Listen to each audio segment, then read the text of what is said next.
Early morning in Washington, D.C. A gray sky hung over the city, broken by the first glimmer of sunlight reflected in the mirrored windows of government buildings. The streets were quiet, except for a few cars that cut through the air with the booming sounds of their engines. Flashing lights flashed in the distance, almost imperceptibly. A convoy of black SUVs was slowly approaching the building, guarded as one of the country's most impregnable bastions. It was the headquarters of the United States Secret Service.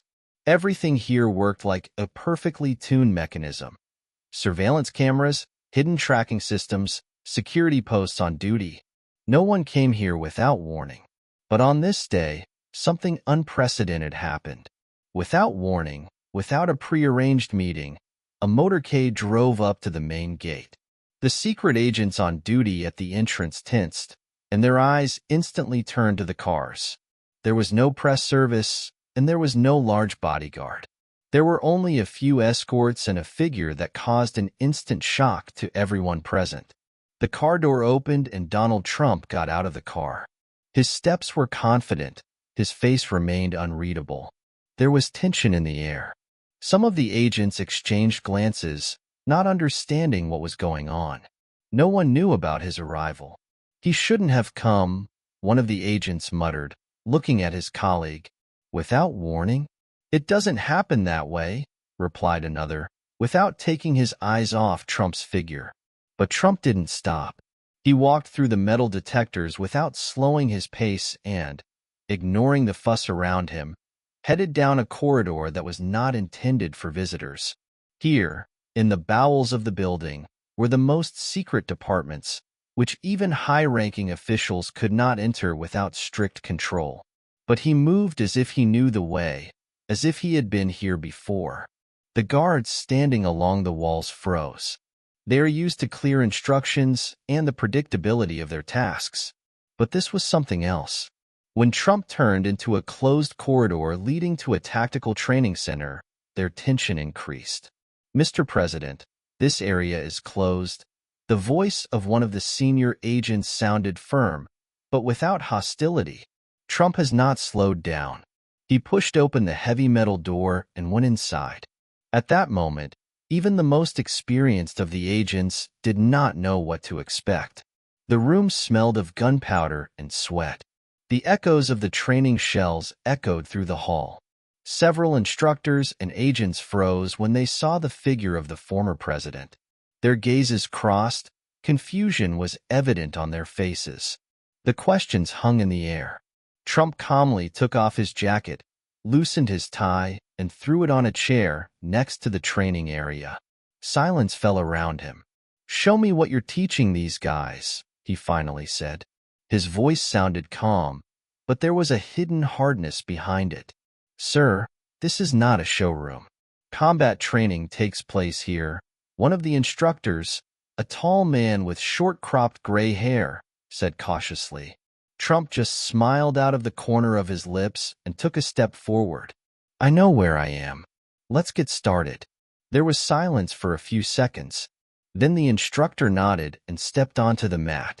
He was one of the best experts in combat training. He taught agents how to act in the most extreme situations. And he did not expect to find himself opposite the former president. "I'm not going to hurt you, sir," he warned. "You try it," Trump replied. The first blow was quick, designed to test the reaction. But Trump moved differently than the instructor expected. He wasn't a professional fighter, but his movements weren't chaotic. They were polished. Another blow, and another unexpected response. The agents around him froze. No one expected Trump to be able to defend himself like this. A sudden movement, and the instructor was on the floor. He didn't fall heavily, but he found himself in a position that indicated he had been miscalculated. He raised his head and looked at Trump. "Where did you learn this?" he asked. Trump just smiled, buttoned his jacket, and replied, "I've been to a lot of places." But the questions remained. In the next room, where the cameramen were watching what was happening through the cameras, they began to exchange glances. One of them slowed down the recording, analyzing Trump's movements over and over again. This is not a chaotic self-defense. This is...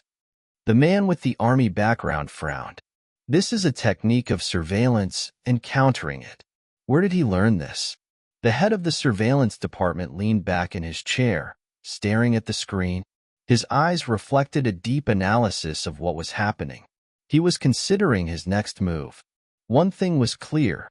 This event would not go unnoticed. Trump left the training room as calmly as he entered.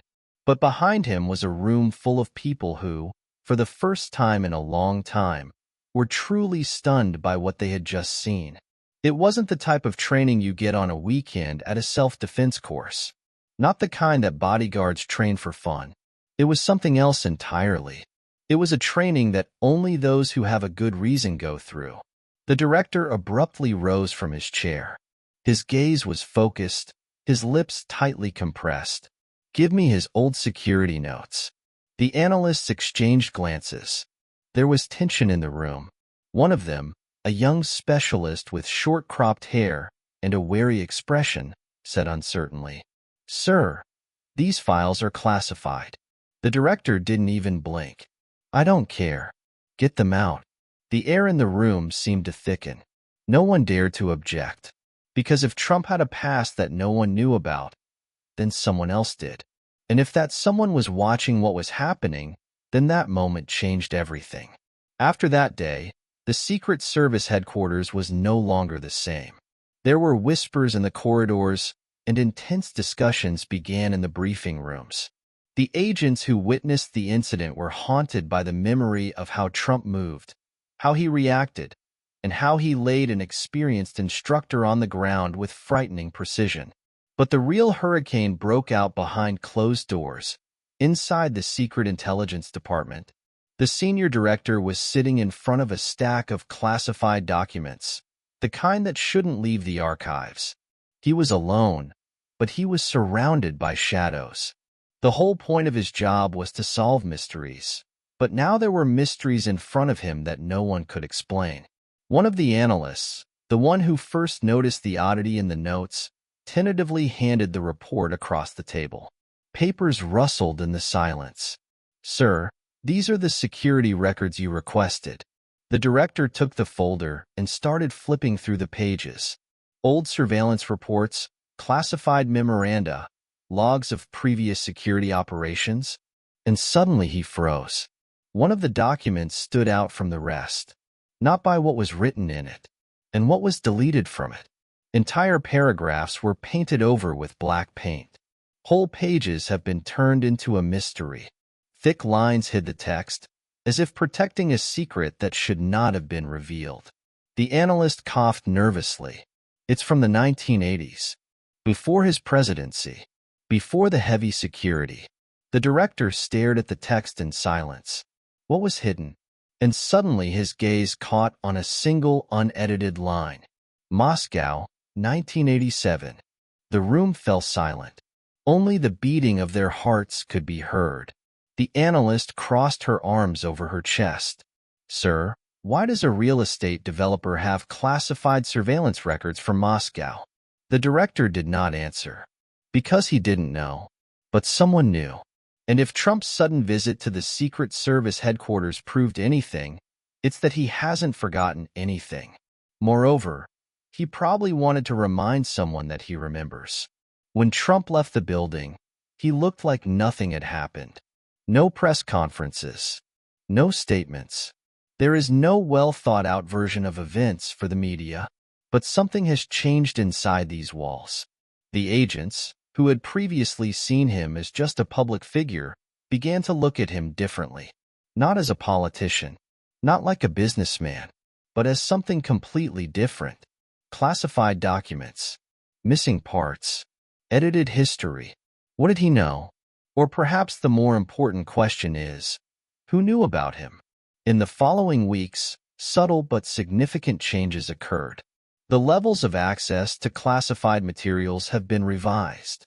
Certain files have been re-examined. Senior officials who always thought they understood Trump suddenly began to doubt their knowledge.